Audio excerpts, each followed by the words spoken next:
rompendo em fé. A fé é algo fundamental na vida cristã. Sem fé é impossível agradar a Deus, não é isso que diz a palavra? E muitas vezes a gente não entende o que é a fé cristã, né? Mas, irmãos, o que eu quero falar hoje é do poder de mudar uma vida. Irmãos, a gente esquece o privilégio de ser cristão e o poder que vem com essa nova vida. Deus nos capacita a levar uma palavra que transforma a vida de outra pessoa. E muita gente esquece essa autoridade que Deus nos dá. Que através da palavra pregada, tu pode transformar a vida de alguém. Através da palavra de Deus, tu pode fazer uma pessoa que está talvez vivendo um momento em sua história, totalmente vazio, totalmente sem sentido, reproduzindo só os dias, esperando a morte chegar. E a gente conhece muita gente assim, que está vazio, está vivendo ou só sobrevivendo. E perdeu o sentido da vida, ou nunca encontrou o real sentido da vida. E quando a gente conhece Jesus, a gente não só encontra esse sentido para a vida, como a gente encontra uma missão para a nossa vida. Que talvez seja esse o grande segredo da fé cristã, a missão que Deus nos dá. Ide por todo mundo e pregar o evangelho a toda criatura. Eu falo para todos que essa é a minha grande alegria, em pregar o evangelho, em levar a palavra para aqueles que não conhecem essa palavra de vida. Irmãos, quando a gente experimenta isso, em falar para aqueles que não conhecem sobre Cristo, e começa a experimentar essa nova vida com Jesus, é algo que nasce dentro do nosso coração. É algo que começa a queimar dentro do peito quando tu começa a ensinar a palavra para as pessoas. Quando começa a pregar, quando tu ensina, tu evangeliza, isso traz vida. Não só para aquela pessoa, mas para aquele que prega. Quem já passou por isso sabe do que eu estou falando. Então o poder de Deus, ele está na tua vida, para transformar a tua vida, para transformar a tua história. Mas também ele está em ti, para que tu possa levar isso adiante. E é isso que faz isso funcionar. O poder de Deus, ele se transforma em algo maravilhoso em nós, quando a gente usa ele para levar a mensagem a outras pessoas. Irmãos, a gente conhece muita gente que precisa de Cristo. Muita gente que está angustiada, triste, vazia. Aí você pode pensar, pô, mas eu conheço tanta gente assim dentro da igreja. Aí se divide dois tipos de pessoas. A que recebeu de Deus e não usou, e aquelas que nunca receberam de Deus. É a mesma coisa que alguém que tem um carro lindo, maravilhoso, mas não sabe dirigir. Vive reclamando de pegar o ônibus. Não tem nada a pegar ônibus. Eu pego ônibus todo dia, não tem problema isso. É melhor, dá menos estresse. Né? Mas você tem algo contigo aí, que Deus te deu. Porém, descerá sobre você o Espírito Santo, que dá poder. Mas não é poder esse negócio Hori Yuga, nada de ninja, não. Não é poder raio que vai sair da tua mão, ou de derrubar a pessoa. Não é isso, não. É poder de vida. É poder de sorrir mesmo em meio a tribulações. O poder de viver em um momento de luta, mas saber que isso é passageiro. Isso é o poder que Deus nos dá. Tem gente que pensa que recebe um poder de flutuar, sair raio da mão. Até seria legal, né? Ia dar um ibope. Semana eu estava vendo os vídeos de uns caras que fizeram a montagem, e uns pastores que saem poder da mão. Achei legal aquilo. Né? E muita gente que está procurando esse tipo de poder, não rola. Não é assim. Agora, o poder de Deus transforma dentro, né? Te ajuda a ser mais vivo. Te ensina a ser o que é ser humano mesmo. Mas a gente, quando recebe o poder de Deus e a gente não coloca ele em prática, isso começa a ficar vazio para nós. E é por isso que tem muito crente que está triste, que está sem vontade de viver. Porque ele pensa que o poder de Deus ele é só para melhorar a vida dele. Ele pensa que o poder de Deus veio ao seu encontro para melhorar o carro, melhorar o relacionamento na casa, melhorar só o que é dele. Não. O poder de Deus veio sobre a tua vida para te dar uma missão. Agora, quando tu está vivendo essa missão, a alegria do Senhor vai se fazer firme em ti. Aí Jesus fala para que tenham vida e vida em abundância. Eu quero falar de como o poder de Deus pode transformar uma vida. E eu quero também ler nesse texto que a gente vai meditar essa noite, como que Jesus transforma uma vida. E como muitas vezes nós, como cristãos, passamos os momentos de vazio e de insegurança, como aconteceu com os discípulos de Jesus ali nesse texto que eu vou ler. Uma situação que vinha um pai pedindo ajuda para os discípulos e eles não conseguiam expulsar um espírito mau que estava numa criança e uma multidão. Eu vou ler o texto, é melhor eu ler primeiro, depois eu explico. Lucas capítulo 9, do versículo 37 em diante. E aqui a gente vai entender o que é o poder de Deus e o que Deus nos chamou a fazer. Lucas capítulo 9, do versículo 37 em diante.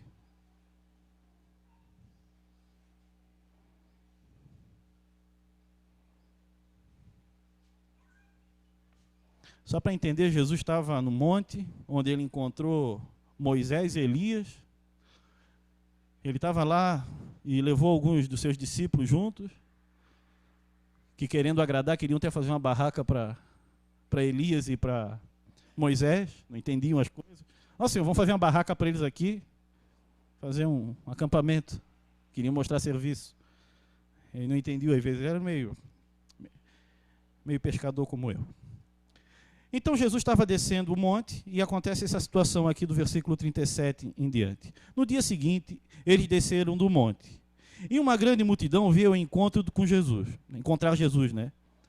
Aí um homem que estava no meio do povo começou a gritar: Mestre, peço ao Senhor pelo meu filho, o meu único filho.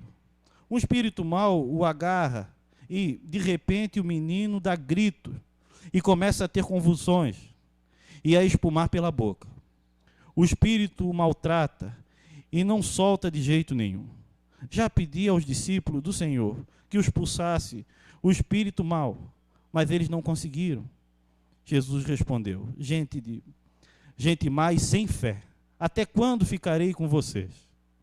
Até quando terei de aguentá-los? Então disse ao homem: traga seu filho aqui. Quando o menino estava chegando, teve um ataque e o demônio o jogou no chão. Então Jesus deu uma ordem ao espírito mau, curou o menino e o entregou ao pai.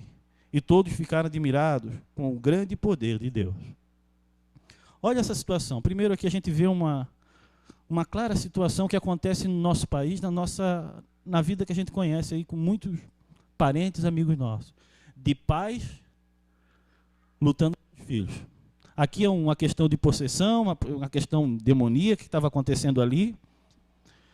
Mas eu vejo hoje muitos pais que estão lutando, que vêm falar comigo que os filhos estão presos à droga. Isso é muito sério. E quando eu olho esse texto e vejo a situação do Brasil hoje, eu faço um paralelo na hora. Quem já conviveu com pessoas com dependência química, a pessoa que está presa à dependência química, ela quer sair dali, mas ela não tem força, parece que é algo que agarra, e é algo que agarra ela. Eu falo para vocês sem medo de errar, forças do mal atuam no meio das drogas. Sem medo de errar. Ah, mas é uma questão química, física, alguns que são grossos acham que é chegar assim para um cara, brigar com ele, para com isso, não tem vergonha, ele tem muita vergonha, e ele quer sair disso, mas às vezes não tem força. E o que é que ele precisa? Da ação de Deus. Essa semana eu fui levar a Priscila no médico, nada demais, essa rotina de mulher grávida, que toda hora está no médico, mas faz parte, né? Tenho medo, dizem que a criança é pior ainda. Não, eu vou benzer em casa, vai ficar legal. Mas aí eu fui, enquanto ela estava lá esperando, como um bom marido atencioso, saí para dar uma volta. E na caminhada ali em Coqueiros, eu encontrei um pai, pediu para bater a foto dele, no seu carro nunca me viu, e já foi falando: eu estou com um problema com o filho. Não sabia que eu era pastor, não sabia que eu era... Meu filho está internado, eu vim de Goiânia, não sei de onde. Ele veio de longe para internar o filho aqui. Eu disse: meu Deus. Conversa vai... Aí eu falei quem eu era, conversei com ele. E o senhor, acredita em Deus? Mas isso é bom para ele. Aí eu peguei o cara, né? Não, tem que começar pelo senhor. O senhor quer libertar o filho, mas o senhor não sai dessa vida que está levando. E eu comecei a trocar ideia. O senhor precisa de Jesus. O senhor precisa começar uma caminhada com Deus, para que teu filho veja Deus na tua vida. Aí aquele cara ficou meio desconcertado e, pô, preciso mesmo. Aí deu o nome do filho, deu o nome dele e tal, mas vem Goiânia, fica um pouco longe da nossa igreja. O pessoal vem de São Pedro, o pessoal vem de Biguaçu, mas acho que Goiânia vai ficar um pouco contramão para dar carona. O pastor me leva em casa? Não, a gente não tem um jato. Então o que acontece? Ainda não quero isso não. Irmãos, o poder de Deus transforma a nossa vida. E o poder de Deus tem que começar em nós para levar isso adiante. Jesus viu essa situação ali, olhou aquele pai e viu aquela multidão. Quando Jesus está falando para essas pessoas sem fé, a gente pensa que ele está falando com os discípulos. Mas eu estive pesquisando, ele está falando com a multidão. Sabe que aquela multidão queria ver o do contra, né? Viu como não dá certo? Esse pessoal é um bando de louco. Esse pessoal é um pessoal que não faz nada do que fala, que é mentira, essa pregação deles, que não consegue curar esse guri. Aí veio aquela multidão junto para ver o circo pegar fogo. Aí Jesus fala, pessoal sem fé, pessoal sem... Os discípulos também não entenderam aquela situação, não conseguiram expulsar aquele demônio. E às vezes as pessoas estão olhando para a gente assim também, irmão. Quando as coisas não estão funcionando na nossa vida, eles dizem, pô, tu não é cristão? Quantos já ouviram isso? Tu não é crente? Tu não vai à igreja? Por que está acontecendo contigo? Porque a vida é assim. Mas o fato é que Jesus queria mostrar aqui que existe poder na fé. Que o grande texto aqui está falando de fé. Que com a fé que vem do Senhor, a gente pode mudar a vida de uma pessoa. Com a fé que vem de Deus, a gente pode mudar a nossa vida. Primeiro ponto que eu tiro aqui é o seguinte, a gente tem que começar por nós. Preciso mais de Deus, preciso caminhar com Deus. Esse povo aqui, não sei se eles queriam milagre, mas eles queriam ver o circo pegar fogo.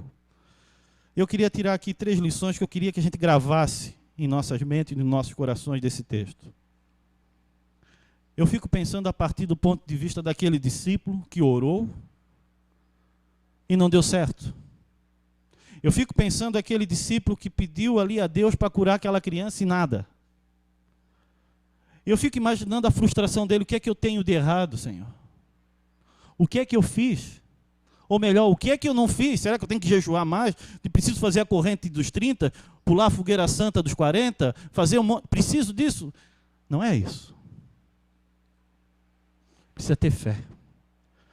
E outra coisa, a gente tem que aprender a lidar quando as coisas não vão do nosso jeito. Às vezes a gente quer as coisas do nosso jeito, e nem sempre vai sair do nosso jeito. É do jeito do Senhor que as coisas acontecem. É do jeito que Ele quer que as coisas vão acontecer. Eu fico imaginando aquele discípulo, não, isso aí espera um pouquinho que isso aí é coisa fácil. Sabe? Isso aí vai dar, daqui a pouco eu resolvo isso. Isso aí é um demônio, pai. A gente bota é rápido. E não funciona do jeito que Ele quer. Muitas vezes, irmão, a gente quer que as coisas aconteçam do nosso jeito, e não é assim.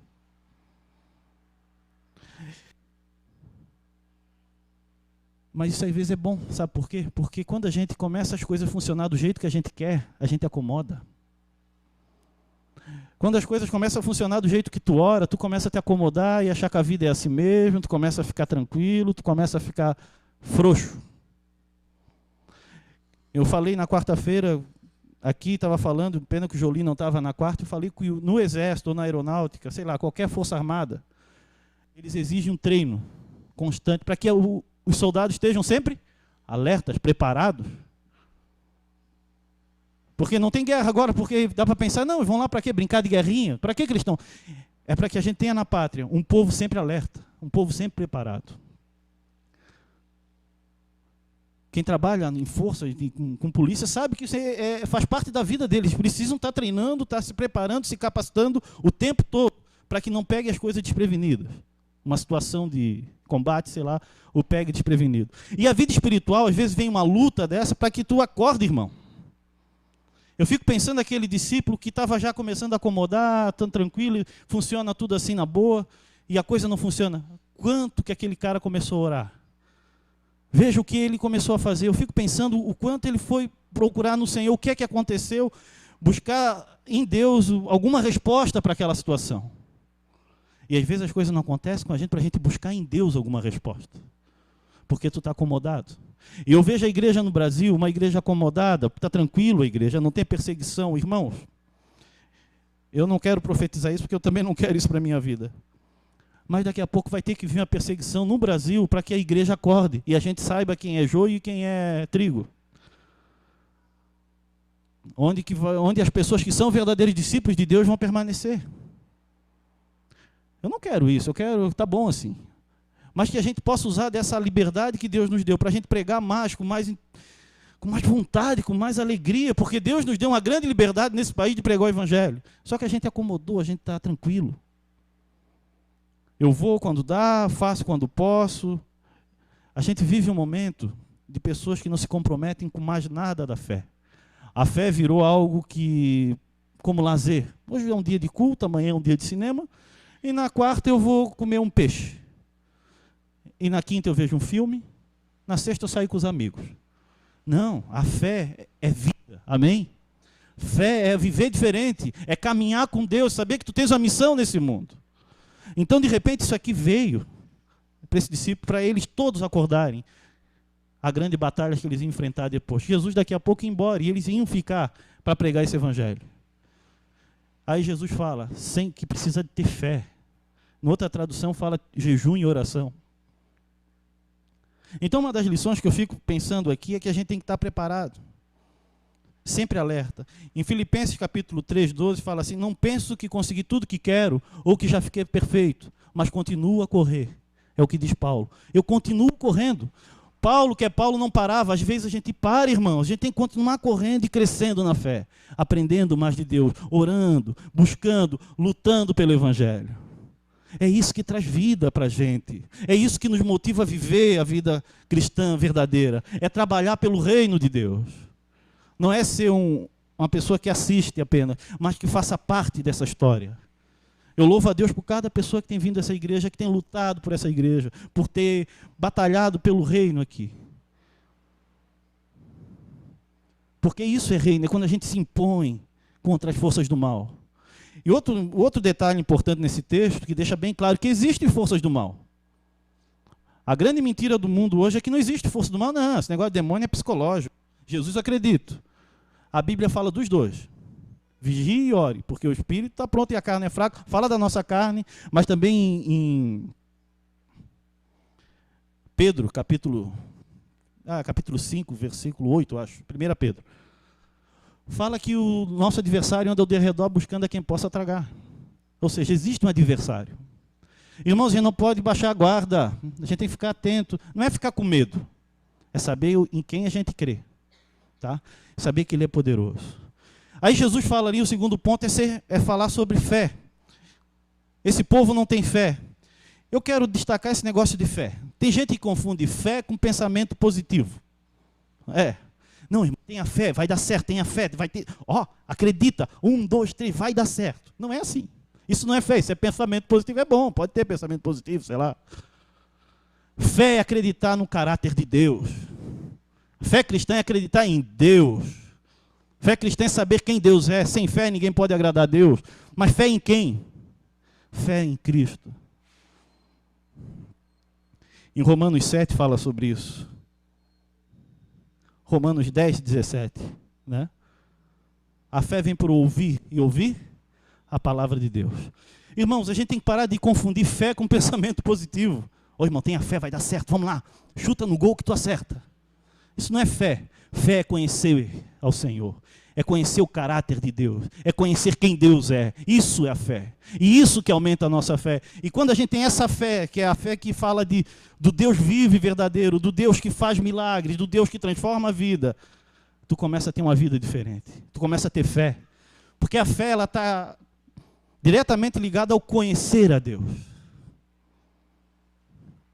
Fé não é coisa mística, é uma coisa lógica, irmão. É conhecer o Senhor, é saber quem Ele é.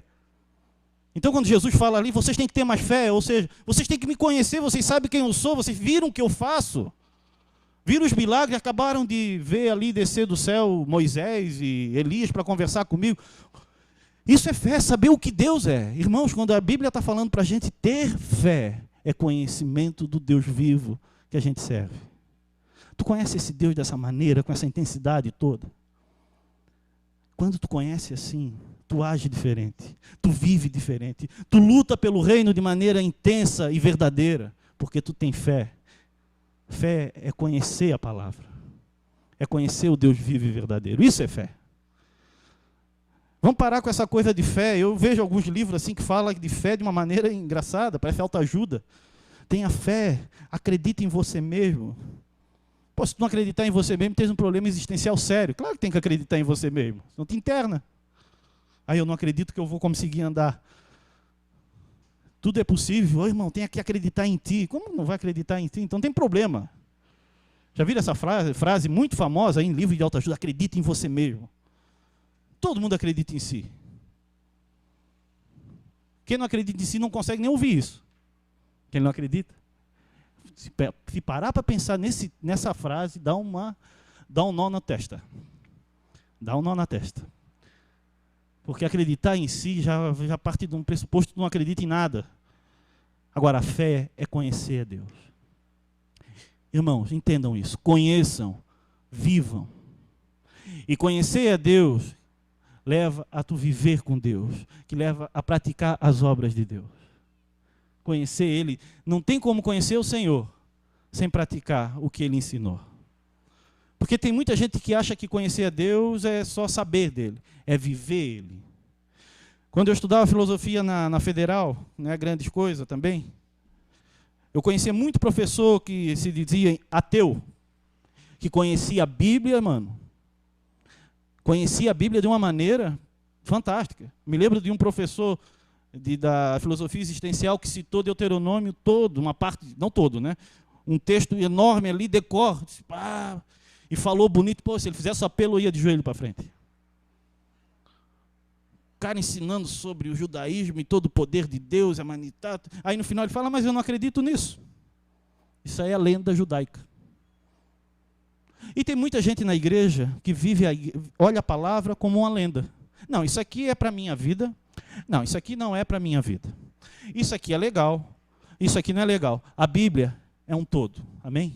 A gente não pode fazer da Bíblia uma colcha de retalho. Ah, isso aqui pode, isso aqui não pode. Isso é bom para mim, isso aqui é para aquele tempo. Ou é ou não é. Amém? A Bíblia é um todo. Eu creio na palavra de Deus que ela é a inspiração divina do céu. E é assim que a gente tem que acreditar. E existe um outro grupo que está crescendo aqui em Santa Catarina, é daqueles, não, isso aqui contém a palavra, isso aqui não contém, isso aqui é real. Essa semana, eu e Paulinho, a gente lidou com uma situação assim, o irmão que já estava entrando em noia, porque algumas coisas ele já estava acreditando e outras não estava acreditando. Engraçado que ele só acreditava naquilo que era legal para ele, o que não era legal para ele, ele não acreditava. Né? E é bonito, né? Ah, eu quero uma palavra que venha ao meu conforto. A palavra de Deus, às vezes, vai pesar no nosso coração. Porque ser cristão é pagar um preço. Amém? É pagar um preço. Aquele que quer ser meu seguidor, deixe de lado seus próprios interesses, esteja pronto para morrer e me siga. Ninguém quer mais morrer. Ser cristão é morrer para algumas coisas da vida. Todas as coisas me são lícitas, mas nem todas me convêm. Então, o que não convém? Aquilo que desagrada a Deus. Irmãos, e como que a gente pode crescer na fé? Conhecendo o amor de Deus. E outro ponto aqui, irmãos, para a gente partir para o fim aqui, que eu quero que vocês gravem isso bem no coração de vocês. Não existe força do mal que Jesus não consiga vencer. Não existe nada que venha do maligno que Deus não consiga transformar em bênção. Jesus curou aquele homem, mesmo aquele discípulo, aquele povo, tudo não acreditava, mas Jesus curou aquela criança. Então, quando vinham essas dúvidas, isso aí não tem jeito, tem. Para Deus tem sempre jeito. Para o Senhor sempre tem jeito. Amém? A gente tem que acreditar num Deus vivo e verdadeiro que transforma as coisas, que traz vida ao lugar que está morto, que transforma aquilo que não tinha mais jeito, Ele dá jeito nas coisas. Por isso que a gente acredita que todo mundo tem capacidade de ser transformado pela fé verdadeira e viva em Jesus. Só que para essa fé chegar a algumas pessoas, a gente precisa ir, irmão. A gente precisa pregar essa palavra. A gente precisa avançar um pouco mais. Parar de se acomodar nas nossas cadeiras, na nossa vida e ser um agente do Senhor. Muita gente precisa da palavra que saia da tua boca. É só você que vai conseguir alcançar algumas pessoas.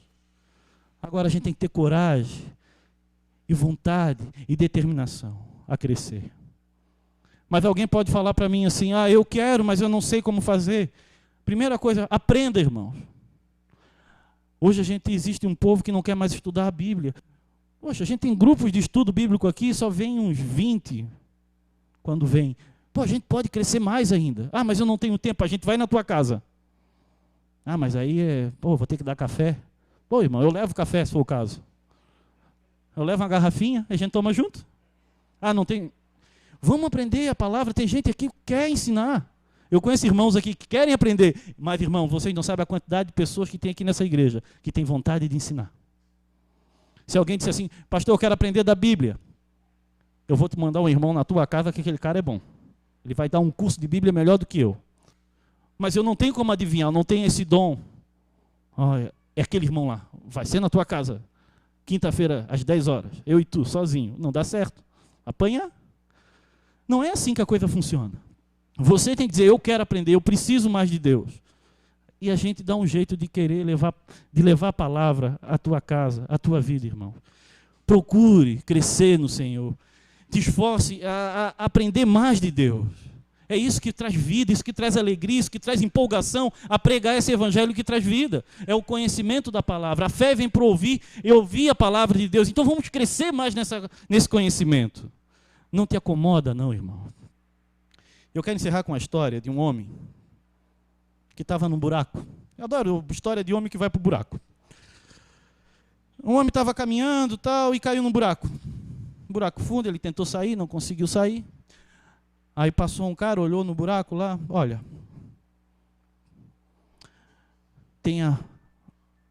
ele olhou para o cara, pensamento positivo que tu vai sair, cara. Acredita, medita que tu vai sair, valeu? E o cara ficou lá, pensando, eu vou sair, e eu vou sair, e ele ficou meditando, zen, buraco, ficou no buraco. Aí depois, de um certo tempo, ele ficou lá, desistiu de estar meditando, passou tu precisa orar. Tu precisa se dobrar a Alá, ou sei lá, algum Deus lá, e tu precisa buscar no divino. E o cara lá se dobrou de joelho e ficou. E orava, e se jogava, e e para um lado e para o outro, mas continuava no buraco. Passou mais um, olha, esse negócio de buraco não existe. Isso é coisa da tua cabeça. Isso aí, tu não está no buraco. Isso é existencial. Então, para pensar um pouco como isso aí é tudo uma ilusão. E o cara ficou pensando, mas estava no buraco. Mas, num outro momento, chegou um cara, olhou, o que é que tu precisa? Eu quero sair do buraco. Aí o cara sumiu, assim, mais um, esse pelo menos não falou nada. Voltou com uma corda, jogou no buraco, desceu lá, pegou o cara e tirou ele do buraco. Irmãos, esse o nosso trabalho. É levar a palavra, mas ir lá embaixo e tirar as pessoas do buraco. É isso que Deus nos chamou, não é para estar dando discurso, falando de longe, ou apontando o caminho. É andar junto, ensinar o caminho, a verdade e a vida. É isso que Jesus ensinou. Jesus veio ao mundo, ele desceu a esse mundo para resgatar o homem. Ele não ficou mandando sinal do céu. Ele veio. E às vezes a gente tem que ir lá. Irmãos, às vezes você está sofrendo tanto com teus problemas. Sabe por quê? Porque você não sai dos seus problemas. Começa a olhar para fora um pouco. E começa a ser luz na vida de outras pessoas. Tu vai ver que teu problema vai sumindo. Porque a graça de Deus vai vir sobre a tua vida. Para de focar em ti mesmo e começa a olhar para os outros. E a necessidade daqueles que precisam da tua ajuda. A necessidade daqueles que precisam de uma palavra de vida, de um abraço, de uma cesta básica, sei lá. E ajuda, irmão. A gente tem que parar de olhar para o umbigo e começar a olhar para fora um pouco. Teve um sociólogo que falou na Globo News um dia, tu acha um problema existencial, vem comigo. Ele pegou o cara, levou na rua, comprou uma cesta de pão, entrega para esse pessoal e vai ver como é que tu está. O cara voltou meio arrasado, assim, poxa, eu sou muito ingrato à vida que eu levo. Quando a gente olha para fora e começa a ajudar aqueles que precisam da nossa ajuda, a graça de Deus vem sobre a tua vida. Amém? O poder de Deus vem se manifestar em ti. A gente tem que sair um pouco, tirar o nosso eu do nosso foco e olhar para aqueles que precisam da tua ajuda, irmão. Não é da minha ajuda, ou da igreja, ou de alguém. É a tua ajuda e tu sabe o que é que tu pode fazer. Amém? Feche os teus olhos, pensa um pouco na tua vida. Queria orar pela igreja hoje.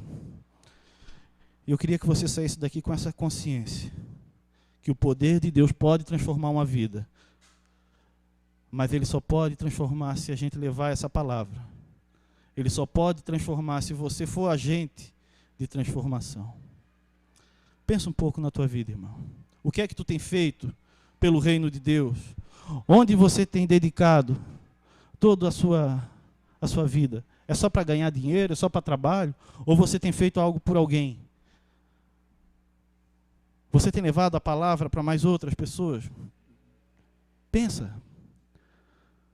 Mas eu não sei como. Peça ao Senhor que Ele vai te dar sabedoria.